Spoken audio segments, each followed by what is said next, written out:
La situation ou la condition de la femme sénégalaise, si nous parlons objectivement, a connu quand même une avancée notoire, tant au plan social, au plan politique, au plan économique, en tout cas sur tous les aspects liés à la condition de la femme.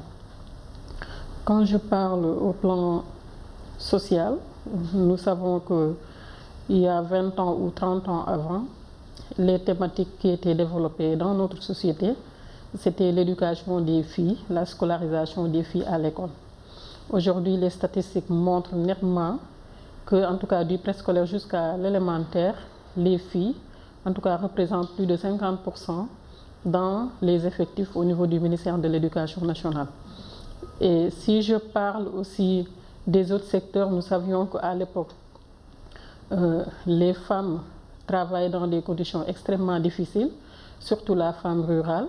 Mais nous savons qu'aujourd'hui, il y a une certaine modernisation de l'activité de la femme, avec quand même les équipements que le gouvernement, en tout cas tous les gouvernements même qui sont passés, mais particulièrement le gouvernement du président Macky Sall, ont mis à la disposition de la femme rurale. Aujourd'hui, il est très rare de voir maintenant une femme utiliser sa force pour piler. Quand je parle au niveau politique, stratégique, nous pouvons parler de notre chère parité qui est unique en Afrique.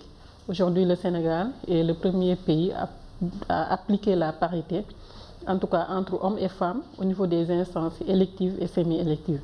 Ça aussi, c'est important pour la femme sénégalaise. Je peux parler aussi de cette femme sénégalaise qui a la possibilité de donner la nationalité à ses enfants et même à son mari. Ça aussi, je pense que c'est une avancée. Maintenant, il faut noter que ça reste encore. Et aujourd'hui, je pense que toutes les militantes de la condition féminine doivent encore se pencher sur la question du code de la famille. Aujourd'hui, moi, Thérèse, je ne peux pas voyager avec mes enfants sans l'autorisation de leur père.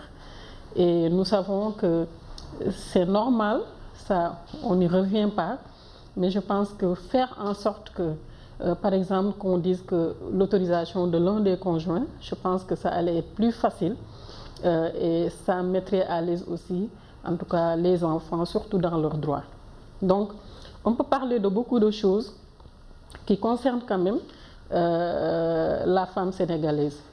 On a été récemment à Abidjan lors du caucus de l'Afrique de l'Ouest, de CEGELU, pour discuter de ça au niveau du réseau des femmes élues d'Afrique.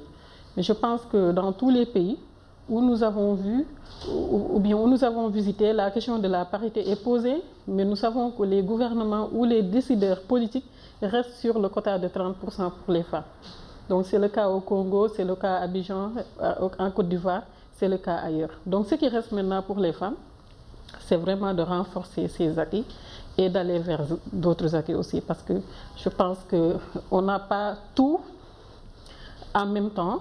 Et donc c'est une quête perpétuelle que je demande vraiment à toutes les femmes de se renforcer davantage pour atteindre cet objectif.